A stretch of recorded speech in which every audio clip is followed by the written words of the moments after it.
Question देखिए, let L R C and V represent inductance, resistance, capacitance and voltage respectively. The dimension of L upon R C V in SI unit will B.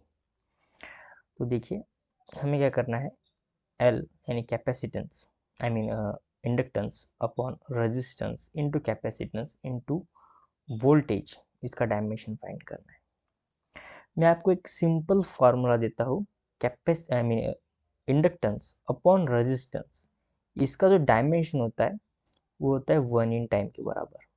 ठीक है, ये याद क्या करो, याद ही रखो. तो ना ही हमें ज़्यादा डायमेंशन निकालने की ज़रूरत होगी. ठीक है,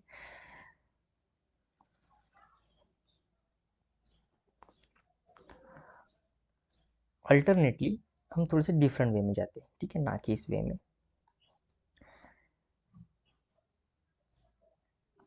देखिए सबसे पहले हम रेजिस्टेंस का डायमेंशन फाइंड करते हैं. सो रेजिस्टेंस के डायमेंशन के लिए एक फार्मूला है हमारे पास, power is equals to I square into R. ये आपको याद रखना है. ठीक है, याद ही होगा अगर आप अच्छे से तैयारी कर रहे हो तो. ठीक है, सो यहाँ से रेजिस्टेंस इज इक्वल्स टू आ जाएगा पावर अपॉन आई स्क्वेयर यानी करंट स्क्वेयर. पावर होता है वर्क डन अपॉन टाइम, यह जाएगा आई स्क्वेयर. वर्क डन का जो फार्मूला होता है, आई मीन वर्क डन का जो डायमेंशन होता है वो एनर्जी के डायमेंशन के इक्वल होता है, यानी 1 in mass 2 in length minus 2 in time. नीचे आ जाएगा 1 इन टाइम, और करंट है यानी 2 इन एम्पियर. तो यहाँ से रेजिस्टेंस का डायमेंशन आ गया हमारा 1 in mass 2 in length minus 3 in time minus 2 in ampere. ये आ गया हमारा रेजिस्टेंस का डायमेंशन. एक फार्मूला हमें पता है, V is equal to I R, ohm's law, 8 standard से पढ़ते आ रहे हैं. यहाँ पर अगर मुझे I यानी 1 इन एम्पियर पता है, रेजिस्टेंस का ये गिवन है, अभी हमने निकाला है 1 in mass 2 in length minus 3 in time minus 2 in ampere. So ऐसे V आ जाएगा, यानी वोल्टेज का जो डायमेंशन आ जाएगा 1 in mass 2 in length minus 3 in time minus 1 in ampere. तो रेजिस्टेंस का पता चल चुका है, वोल्टेज का भी यहाँ से पता चल चुका है. अगर मैं इंडक्टेंस की बात करूं तो ऐसे inductance upon,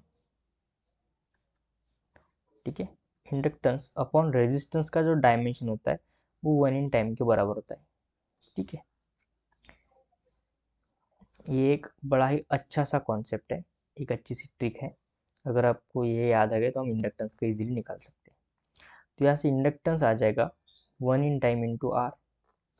so 1 in time, और रेजिस्टेंस का हमने अभी अभी निकाला है 1 in mass 2 in length minus 3 in time minus 2 in ampere.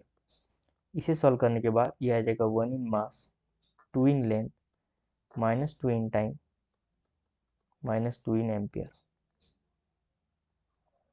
तो हमें इंडक्टेंस का भी पता है, रेजिस्टेंस का भी पता है. यहाँ पे और एक बात हम देखेंगे, आर डॉट सी, इसका भी डायमेंशन 1 इन टाइम के इक्वल ही होता है. ठीक है, ये तीनों जो फार्मूलाज मैं यहाँ पे दे रहा हूँ आपको, अगर ये आपको अच्छे से याद है तो आप इजीली किसी भी डायमेंशन को इजीली निकाल सकते हैं, यानी जो भी इंडक्टेंस हो या फिर कैपेसिटर हो, ठीक है ना, उसका डायमेंशन निकाल सकते हैं.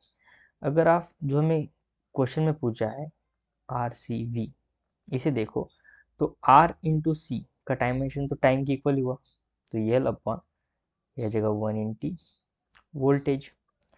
इंडक्टेंस का भी हमने निकाला है, क्या है 1 in mass 2 in length minus 2 in time minus 2 in ampere upon नीचे 1 इन टाइम, और वोल्टेज का भी हमने निकाला है, कितना है 1 in ampere 2 in length minus 3 in time minus 1 in ampere. So mass से मास चला जाएगा, 2 इन लेंथ से 2 इन लेंथ चला जाएगा, ऊपर माइनस 2 इन टाइम है, नीचे माइनस 3 इन टाइम है, तो यहाँ से वो एक माइनस बच जाएगा, और जो कि इस प्लस के साथ कैंसिल आउट हो जाएगा.